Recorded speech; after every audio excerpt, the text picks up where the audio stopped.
What's up, you guys? Welcome back to the channel, welcome back to another video, and welcome back to Vic Drives. Now, I know I was supposed to give you guys a tractor review this week, but I saw in the weather reports that we had like flood warnings and it was supposed to be super rainy, and of course, it's gorgeous outside right now.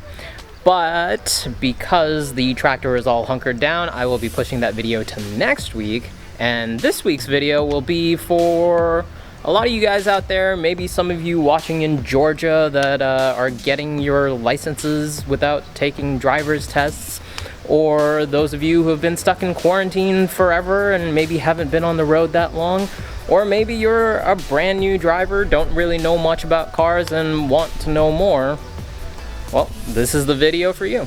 Now let me start by saying this. I'm going to go over the most important and most basic things that you need to know about cars in this video today. So I need you guys to stop what you're doing and listen to what I'm saying, because driving is a pretty serious thing. You obviously want to be very cautious about it, and you need to know what road signs are, you know, bank turns or railroad ahead, or, you know, something to that effect. The whole point of this video is to make sure that I take you guys along the right path so that this is as easy and safe as possible.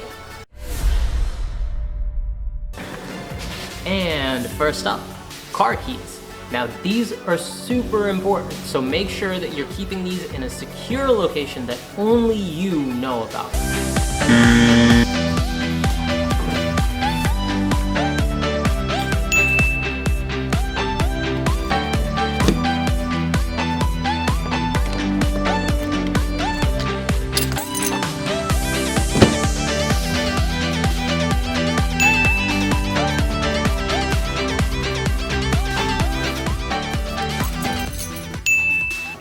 Because without these, you can't exactly get into your car in the first place.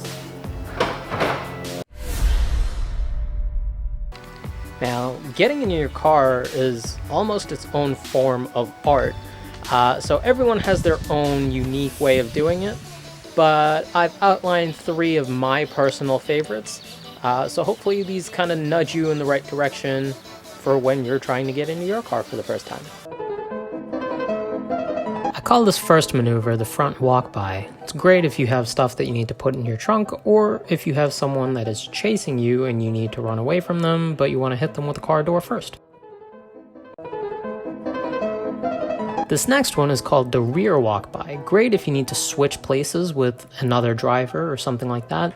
Not so great if you're being chased by somebody, because now they can steal your car.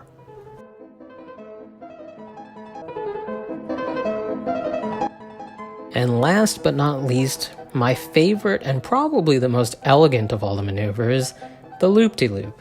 For this one, you enter in through the passenger side door, hop over the center console, open the driver's side door, and in the meantime your passenger gets into the car, you come back around, close the door, because chivalry, and then you get back into the car, and then you can take off. Alright, and once you're actually in the car, you'll be faced with a ton of options. There's the accelerator and gas pedal, there's the steering wheel, you got mirrors, you got seat controls, climate controls, radio controls. There's a whole bunch of stuff in here. So I'm going to show you exactly what you need to get the car going, and then the rest of the stuff you can kind of figure out as you go. Alright, let's start with the shifter. Now, every car shifter is slightly different, so don't be nervous if yours doesn't look exactly like this. But let's go through the drive modes here, shall we? So the first one here is P, which is park. And this is the setting that you want to use if you want to feel like you're at the park. So you can put your car in P, and then you can take your feet off the pedals, you can stick them on the dash, and just relax. And then we have race mode. And race mode is really complicated to get into. You might think it's as simple as just putting it into R, but if you do that, then your car just goes backwards. And, you know, I guess that has its uses sometimes, but that's not really as much fun. But in order to get into race mode, there's a few different things that you need to do. First, you put the car in D, or if it has an S mode, which is generally underneath D, you put it in S. Now, D is called dummy mode, And this is the mode that just about everybody drives in because it's the most foolproof way to get the car moving forward. So some people might tell you that it's the only way to get the car moving forward, but don't believe them. Now S is slow mode. Select this and everybody around you will instantly go slower than you. It's almost like a superpower. Now that you're in S or D, in order to hit race mode you need to hit 175 miles an hour. Unfortunately, if your car can't go that fast, then you're out of luck. But if you can, then once you get to 175 miles an hour, just move the lever from D or from S to R, and you'll be in race mode. Now, do this at your own risk, because I can't be held responsible for what you do with this information. And finally, we have N, and N stands for nothing. Now, I don't even know why they would put this as an option, but if you guys want to make your car do nothing, as in move in no direction, then stick it in N mode. And next up, we have seating position. Now, some cars have electric seating controls that you can use to move the seat forward and backwards and up and down and, you know, whatever. Other cars have manual levers, which actually I should cut in now, and those pretty much solve the exact same function. Now, what I'm going to teach you is how to find the ideal seating position for you for when you're driving. Now, to find your ideal seating position, there's a couple steps. First things first, you want to sit so that you face the outside world. Now, this isn't exactly conventional, and someone might tell you that this isn't the way to do it, but don't listen to me. This is how you do it.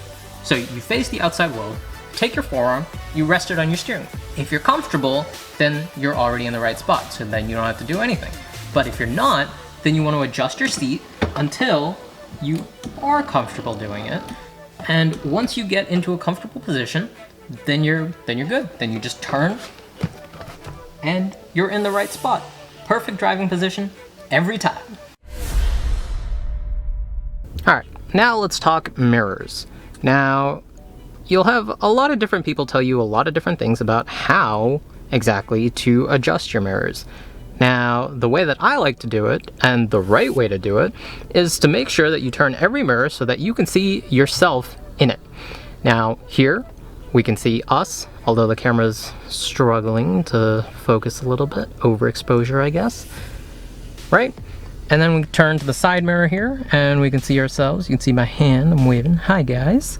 And then we go to the right side over there, and we turn that in as far as we can.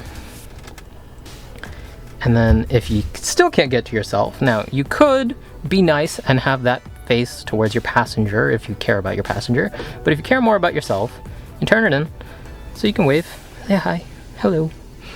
And now, you might think those are the only three that you care about. But remember, you also have interior mirrors. So we can focus this one on ourselves, make sure that we can see ourselves. And the reason that you want to do this is so that by the time you get to your destination, you look as perfect as you did when you left the house. Perfect. Now, anybody and everybody that knows anything about cars learned everything from playing Mario Kart. So if you know how to play Mario Kart, you're pretty much good to drive. Now, in Mario Kart, you have a couple buttons that you press that make you go forward or backwards or whatever.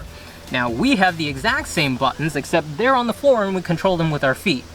Now, I will show you how to use those buttons, pedals, as some people like to call them, to get your car moving forward. Now, here we are. The two pedals that I was talking about, think of them like buttons. This one's your stop button and that one's your go button. If you're a righty, how it would work is you put your right foot on the right pedal and the left foot on the left pedal. But if you're a lefty, it's gonna feel a little weird, but because you're a lefty, you're probably used to it. So you put your left foot on the left pedal and the right foot on the right pedal. So how exactly do you start moving? Well, it's simple. You just push both pedals down as low as they'll go. And then when you're ready to start moving, you just slowly lift your foot off of the left pedal until you're completely off of it and your car will be moving forward. And then when you want to stop, you just put this one on and take this one off and you're good to go.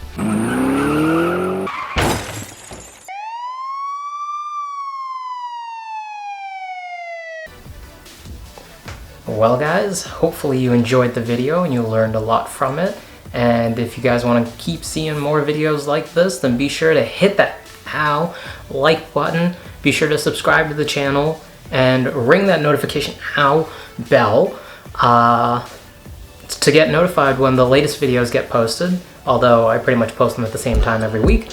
And with that, I'll catch you guys in the next one. Peace out.